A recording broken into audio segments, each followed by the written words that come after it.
one of the things that is very key to emphasize is once you get to the area, the first thing after checking your safety and the safety of the victims and coding the area, the next step is calling the emergency numbers. Like we have the 999, we have 911, we have 112, so that you can activate the mechanisms to get help from trained personnel who would come and help in that particular situation.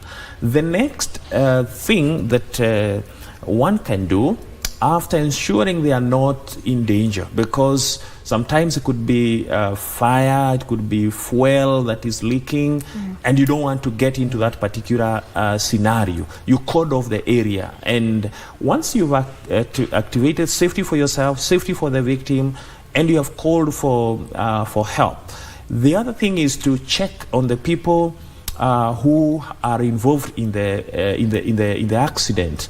Are they screaming? If they are screaming, those ones are breathing.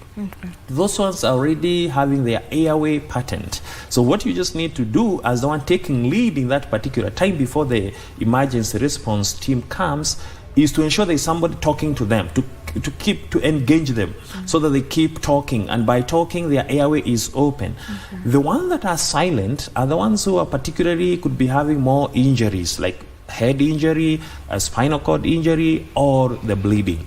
When someone is bleeding, like we have alluded to, is just by applying direct pressure using sterile clothes. And this one we say that in all our vehicles we should have a first aid kit. And in the first aid kit, usually there is a bandage or clothing material. Apply a direct pressure on the wound.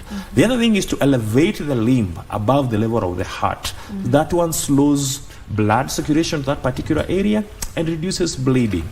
If someone has a spinal cord injury, they just need to be kept in that particular position until the response team arrives.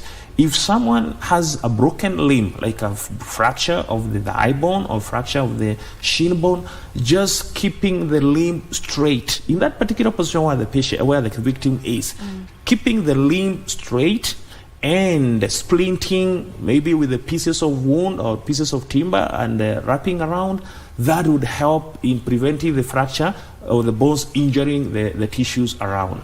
But the most important thing here to emphasize is call for help and ensure your safety and the safety of the victims.